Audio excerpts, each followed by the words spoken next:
오늘 주시는 하나님의 말씀은 신명기 34장 1절에서 12절까지 말씀입니다. 신명기 34장 1절에서 12절까지 말씀입니다. 우리 한 절씩 교독하겠습니다. 모세가 모압 평원 여리고 맞은 쪽에 있는 느보산의 비스가 봉우리에 오르니 주님께서는 그에게 단까지 이르는 길르앗 지방 온 땅을 보여주셨다. 또 온 납달리와 에브라임과 므낫세의 땅과 서해까지 온 유다 땅과 네겝과 종려나무의 성읍 여리고 골짜기에서 소알까지 평지를 보여주셨다. 그리고 주님께서 그에게 말씀하셨다. 이것은 내가 아브라함과 이삭과 야곱에게 맹세하여 그들의 자손에게 주겠다고 약속한 땅이다. 내가 너에게 이 땅을 보여주는 내가 그리로 들어가지는 못한다. 주님의 종 모세는 주님의 말씀대로 모압 땅에서 죽어서 모압 땅 벳볼 맞은쪽에 있는 골짜기에 묻혔는데 오늘날까지 그 무덤이 어디에 있는지를 아는 사람은 아무도 없다. 모세가 죽을 때에 나이가 120살이었으나 그의 눈은 빛을 잃지 않았고 기력은 정정하였다. 이스라엘 백성은 모압 평원에서 모세의 죽음을 애도하는 기간이 끝날 때까지 모세를 생각하며 30일 동안 애곡하였다. 모세가 눈의 아들 여호수아에게 안수하였으므로 여호수아에게 지혜의 영이 넘쳤다. 이스라엘 자손은 주님께서 모세에게 명하신 대로 여호수아의 말을 잘 듣고 그를 따랐다. 그 뒤에 이스라엘에는 모세와 같은 예언자가 다시는 나지 않았다. 주님께서는 얼굴과 얼굴을 마주대고 모세와 말씀하셨다.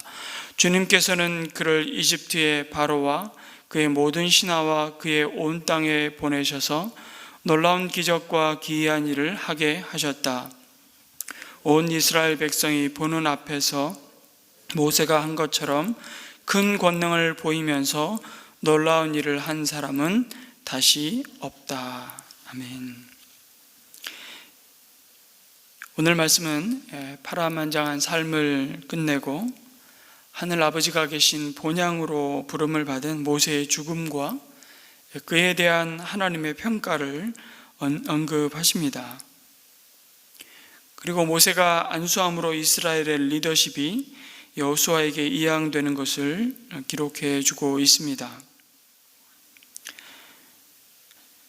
모세가 하나님의 품 영원한 본향으로 부름받은 곳은 오늘 말씀해 보니까 느보산의 비스가 봉우리였다고 말씀하죠. 그 느보산에 올라가 모세는 하나님이 아브라함과 그의 조상에게 약속하신 가나안 온 땅을 바라봅니다. 북쪽 젠 끝자락인 단 그리고 길르앗 으스로부터 시작해서 시계 반대 방향으로 서쪽의 서해안 가나안 온 땅을 바라보고 그 다음에 남쪽에 우리 소알과 네겝 지방까지 다 둘러보게 하십니다. 그런데 오늘 말씀에는 그 약속의 땅을 모세가 바라보았다고 말씀하시지 않고 하나님이 보여주셨다고 말씀합니다. 모세가 보고 싶다고 해서 볼 수 있는 것이 아님을 의도적으로 반복해서 강조하십니다. 보여주셨다, 보여주셨다, 보여주시니 보았던 것이죠. 하나님이 모세에게 약속의 땅을 보여주신 목적은 뭐겠습니까? 이 모든 여정을 모세, 네가 이 백성을 인도한 것 같지만 아니야. 내가 아니라 나 하나님이 여기까지 인도했다는 사실을 너도 기억하고 이제 안심하고 나에게 와라. 이 말씀을 하고 계신 것이죠. 우리는 나 아니면 안 될 것 같다고 생각하는 일들이 있습니다. 그런 때가 있죠. 착각입니다. 그러니까 하나님이 우리 인생을 쓰시겠다고 말씀하시고 그 기회를 주시고 사용하시고자 하실 때 순종해서 쓰임 받는 것입니다. 그러니까 하나님이 나를 사용하시겠다, 내 인생을 주의 나라 복음 위해서 쓰시겠다 하실 때 우리는 자꾸 재지 말아야 하는 것입니다. 하나님 앞에서 자꾸 핑계대지 말아야 하는 것이죠. 이것도 없고 저것도 없고 시간도 없고 돈도 없고 재능도 없고 나 한 사람 앞가림하기도 바쁜데 무슨 오지랖이라고. 아닙니다.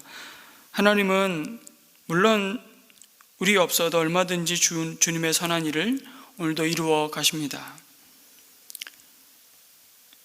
그러나 하나님은 우리 인생을 또한 통해서 주의 선한 일을 이루기를 기뻐하시죠. 하나님이 우리 인생을 지금 오늘 사용하시겠다면 그래서 그것이야말로 특권이고 복 중에 복이라고 말씀하시는 것입니다. 모세가 40년 애굽의 왕자로서 자신이 뭔가를 이루어 보겠다고 힘이 잔뜩 들어갔을 때 오히려 그는 살인자요 도망자 신세가 되었습니다. 그리고 광야 40년을 아무도 주목하지 않는, 기억하지 못하고 자신 스스로도 nothing, 아무것도 아니라는 것을 미디안 광야에서 철저히 경험하게 하십니다. 그를 철저히 낮추셨습니다. 그때 하나님은 다시 모세를 사명자로 부르시죠. 불타는 가시떨기 나무 가운데 부르십니다. 그리고 그 자리에서 모세는 신을 벗습니다. 철저히 하나님이 주인 되심을 고백하고 하나님이 이끌어 가시는 삶에 순종하는 삶을 살게 됩니다. 그 이후로 보낸 40년, 모세는 같은 광야를 거닐었지만 지난 40년의 광야와는 전혀 다른 길을 걸었던 것입니다. 하나님이 그의 전부가 되셔서 철저히 말씀에 순종하는 걸음이었습니다. 그리고 마침내 그의 죽음도 오늘 5절에 보니까 주님의 말씀대로 모압 땅에서 죽어서 묻혔다고 증거합니다. 모세는 마지막까지 그의 죽음으로써 말하고 있습니다. 뭐라고요?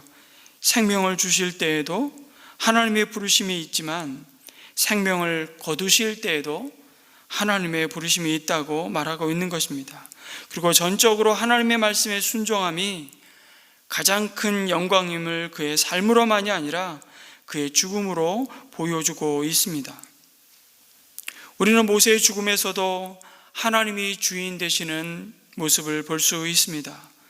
모세의 일생은 그의 전 생애가 하나님께서 주도하신 인생이었기 때문에 그의 죽음도 하나님께서 주도하시는 죽음이 되고 있음을 볼 수 있습니다. 성도 여러분, 우리는 살아온 대로 죽게 될 것입니다. 우리의 인생 전체와 죽음은 아주 밀접하게 연결되어 있는 것이죠. 죽을 때에만 믿음 좋은 사람으로 죽을 수는 없습니다.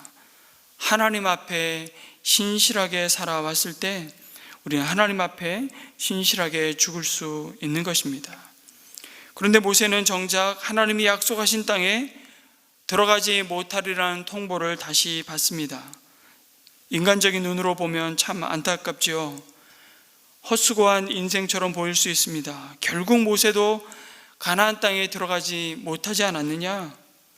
물론 모세는 이미 여러 차례 가나안 땅에 자신도 들어가고 싶다는 간절한 마음을 주님께 토로했습니다. 그러나 하나님은 단호히 거절하셨죠. 그래서인지 모세는 더 이상 가나안의 입성을 강구하지 않았습니다. 그리고 그에 대한 그의 생각이나 감정은 전혀 언급하지 않습니다. 잘 아시듯이 모세가 가나안 땅에 들어가지 못한 이유에 대해서 이미 32장 51절에서 말씀해 주셨죠.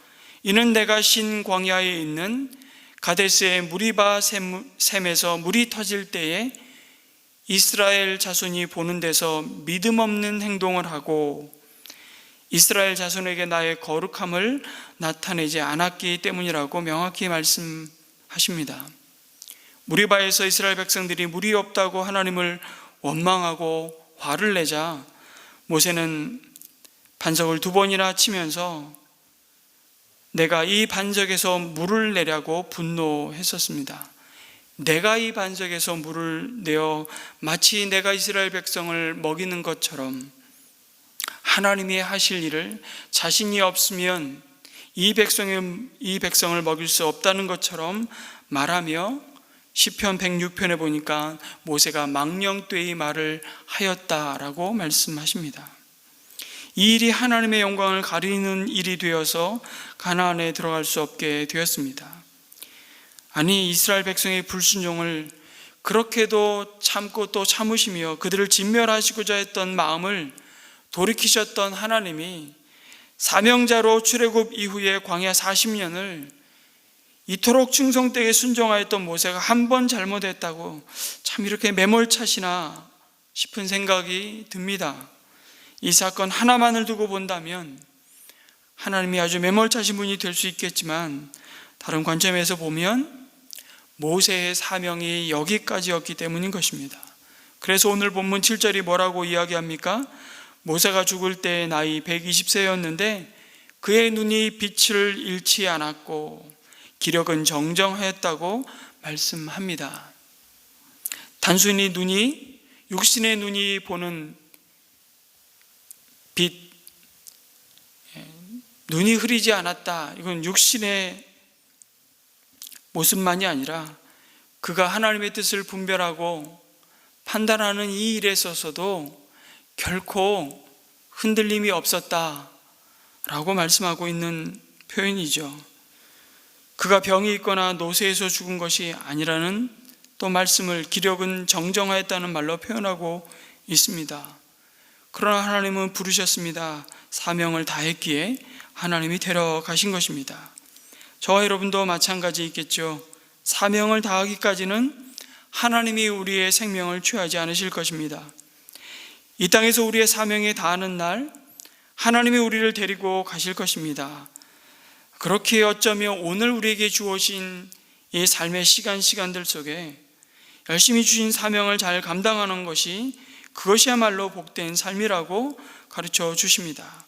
하나님이 주신 모든 사명을 마치고 임종을 앞두고 있는 성도의 모습은 그래서 참 아름답고 너무나 평안한 것을 우리는 자주자주 확인하게 됩니다. 모세가 죽는 순간까지 주님의 종이라고 불리는 것은 그가 비록 약속의 땅 가나안에 들어가지 못할지라도 그것이 결코 모세와 하나님과의 관계를 갈라놓지 않았음을 드러내는 것입니다. 모세가 얼마나 하나님께 신실한 종이었는지를 보여주시는 겁니다. 들어가지 않아도 들어간, 마치 약속의 땅에 이미 들어가서 그 땅을 맛보고 누리는 인생과 별반 다르지 않은 삶을 살았던 것이죠. 꼭 먹어봐야 맛을 압니까? 먹어봐야 경험을 해봐야 아는 인생이 있고, 먹어보고 경험해보지 않아도 그보다 더 잘 알고 설명하고 확신을 가지고 사는 인생이 있습니다. 간혹가다 성지 순례를 다녀온 분들의 이야기를 종종 듣습니다. 참 부러울 때가 있습니다. 그런데 이제 가도 그만, 안 가도 그만이라는 생각을 때로는 종종 합니다. 그래도 꼭 갔다 오면 하나님의 말씀인 성경을 보는 눈이 달라질 것이라고 이구동성 얘기합니다. 그러나 그것도 더 나은 본향은 아닙니다. 모세는 죽음으로도 하나님의 메시지를 그렇게 담아 전하는 것입니다. 그의 무덤을 아무도 모른다고. 이유가 뭘까요? 왜 이렇게까지 해야 될까요? 고대 근동에도 조상들의 영혼을 숭배하고 그들에게 제물을 바치는 풍습이 있었기 때문입니다. 그런데 이 백성이 어떤 백성들이었습니까? 모세가 하나님의 말씀 율법을 받기 위해 시내산에 올라간 그 사이에 금송아지를 만들고 이게 우리를 애굽에서 구해낸 신이라고 경배하고 춤추며 우상을 뚝딱하고 만들어낸 백성 아니겠습니까? 그렇다면 모세가 사라지고 그 모세의 영향력을 어떻게든 잃지 않기 위해서 그들이 할 수 있는 선택은 모세를 우상화하는 작업밖에는 없는 겁니다. 모세가 이스라엘의 우상으로 떠받쳐질 가능성이 얼마나 많았겠습니까? 이스라엘 백성은 모세를 들어 사용하신 하나님이 아니라 모세를 예배할 가능성이 상당히 높았습니다. 이스라엘은 모세를 하나님처럼 바라보았을 것입니다. 실제로 광야에서 모세의 역할을 보시면 정말 그렇습니다. 모세가 묻힌 묘의 위치가 알려지는 것을 하나님은 원치 않으셨습니다. 하나님은 이스라엘 백성의 그들의 중심, 그들의 태도와 성향을 너무나 꿰뚫어 잘 아셨던 것이죠. 그래서 피할 길을 주시는 겁니다. 자칫 진노의 자리에 빠지지 않도록 하나님의 모세의 시신을 감추신 것이죠. 모세의 무덤이 존재했다면 여러분 그 장소가 또한 얼마나 신격화되었겠습니까?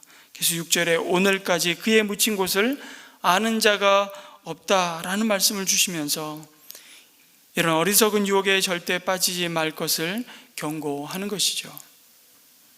그래서 하나님은 이스라엘 백성들을 모세를 의지하는 신앙, 모세를 바라보는 신앙을 멈추고 이제는 오직 하나님만 바라보고 의지하는 신앙이 되도록 하시기 위해 모세를 그 백성 가운데서 부르십니다. 그리고 그 모세가 가리켰던 하나님을 바라보라고, 하나님을 주목하라고, 모세의 입을 통해 전해주셨던 하나님의 입술로부터 나온 하나님의 말씀을 귀 기울여 듣고 순종하라고 거듭거듭 신명기에서 다시 말씀하시는 것이죠. 여러분, 7월 마지막 제 주일이 되면 은혜샘물교회는 순교 기념주일을 지킵니다. 우리가 순교 기념주일을 지키면서 순교자들을 영웅시하는 것이 아니라, 그리고 우리는 순교자들의 삶과 사역을 통해 그분들이 도대체 누구를 가리키고 있는지를 바라보며 살았는지를 보아야 하는 것입니다.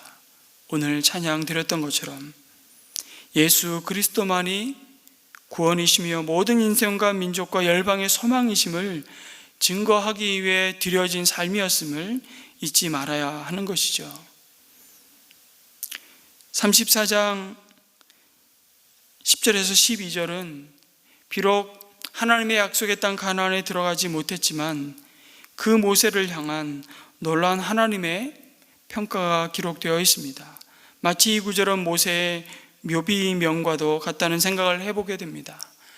무덤은 없지만 말씀으로 오고 오는 세대에 모세가 하나님과 얼마나 친밀하게 동행하며 그를 통해 놀랍게 하나님은 하나님의 일을 이루셨음을 주목하여 보라고 하나님 말씀으로 이스라엘 백성을 향해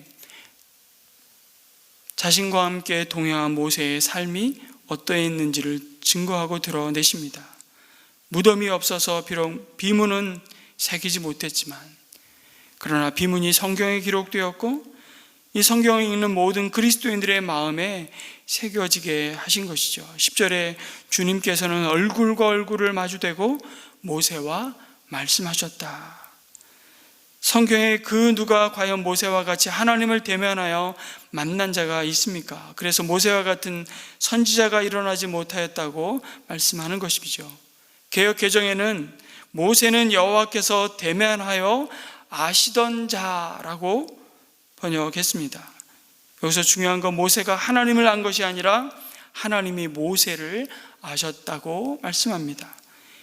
이 말씀 한 구절이 참 은혜가 되지 않습니까? 모세가 하나님과 친밀한 사귐을 누렸던 자리는 그냥 무사태평한 상황이 아니었습니다. 이스라엘이 반역에 반역을 거듭하며 모세의 마음이 무너져 내리는 광야 한복판이었다는 사실입니다. 하나의 문제가 해결이 되면 또 다른 문제가 기다리고 있는 광야의 자리였습니다. 그런데 모세는 그 문제를 해결해 달라고 기도하지 않고 출애굽기 33장에 보면 금송아지를 만들고 이것이 우리를 애굽에서 구하여 낸 신이라고 춤추며 그 우상을 섬길 때, 하나님이 이스라엘 백성을 진멸하고자 할 때도 모세는 하나님 앞에 간구하며 그 문제를 해결해 달라고 기도하기 이전에 자신에게 하나님의 영광을 보게 하여 주옵소서라고 기도합니다. 이 땅에서 하나님의 백성으로 살아가는 그 치열함 속에서 우리가 구할 것은 바로 이 하나님의 영광을 구하는 것이라고 말씀합니다. 많은 경우 자신을 알아주지 못해 우리는 섭섭해하고 그것 때문에 마음 힘들어 할 때가 얼마나 많은지 모릅니다. 그러나 누가 조금이라도 자신을 알아주면 우리는 어떻습니까? 힘들었던 마음이 눈 녹듯이 녹아내리는 경험들을 또한 하지 않습니까? 사람들은 몰라도, 또 심지어 배우자조차도 몰라줘도 주님은 우리를 아신다고 말씀합니다. 우리가 얼마나 힘든지, 얼마나 연약한지, 얼마나 또한 애쓰고 있는지, 얼마나 위로가 필요한지 주님은 그 모든 것을 아시는 것이죠. 우리를 아시는 주님께 나아갈 때 비로소 우리 안에 참된 위로가 임하게 될 것을 말씀하십니다. 어쩌면 모세의 평가 34장 10절에서 12절의 말씀은 모세에게 주시는 가장 큰 위로의 메시지라고 할 수 있습니다. 여러분, 우리 인생 끝에서 우리는 어떤 평가를 받을 것인가? 우리는 끊임없이 질문하며 오늘도 행인과 나그네의 길을 걸어가야 하는 것이죠. 하나님이 친밀하게 아시던 자라는 말씀을 들을 수 있다면 여러분, 가장 복된 삶인 줄 믿습니다. 하나님께 가까이함이 내게 복이라고 시편 73편 28절 시인은 노래하고 있지 않습니까? 그 친밀함의 자리는 모든 것이 태평하고 순탄한 자리가 아니었음을 우리는 기억해야 합니다. 그 자리는 광야였죠. 하나님이 우리의 일평생도 결국 흘러가고 마지막이 될 터인데, 우리의 인생이 하나님을 신뢰하는 삶이 되어서 우리의 마지막 죽음의 순간도 하나님을 신뢰하는 순간이 되었으면 참 좋겠습니다. 모세의 삶 전체를 하나님께서 주도하셨던 것처럼 우리의 삶도 주의 손에 있음을 기억하면서 주님의 손에 전적으로 맡겨드리는 믿음을 주시고, 매일매일 치열한 광야의 일상 그 속에서도 주님과 친밀한 사귐으로 넉넉히 광야의 걸음을 주님과 동행하게 도와주시옵소서. 오늘 이 아침 이 기도를 드렸으면 좋겠습니다. 그런 은혜를 오늘도 누리시는 우리 모든 성도님들 되시기를 주님의 이름으로 축복합니다. 오늘 이 말씀을 기억하며 오늘 하루도 매일매일 치열한 문제가 문제를 이어서 우리에게 찾아오는 그 광야의 일상 속에서도 믿음의 선진들이 가르쳤던 그 주님을 바라보며 주님과 깊은 그 사귐의 자리에 나아가며 주님과 동행하며 광야의 걸음을 신실하게 주님과 동행하는 복된 하루가 되게 하여 주옵소서. 기도했으면 좋겠고요. 오늘은 우리 목장 모임을 위해서 함께 기도했으면 좋겠습니다. 우리가 홀로 외롭게 이 길을 걸어가지 않고 함께 격려하며, 때로는 그 격려가 나의 연약한 부분을 아프게 찌르는 말일 수도 있습니다. 그것이 원래 격려의 의미이기도 하지만 그 격려와 사랑과 선행을 서로 격려하며 주님과 기쁘게 동행하는 이 목장을 통해서 우리가 그리스도의 몸인 교회로 아름답게 지어져 갈 수 있도록 우리 목장의 가족들을 위해서 오늘 이 아침 함께 또 중보했으면 좋겠습니다. 그리고 단기 봉사를 위해서 또 여름 우리 성경학교와 여름 수련회를 위해서 우리 합심해서 기도하시고 우리 개인의 기도를 이어가고 돌아가시도록 하겠습니다.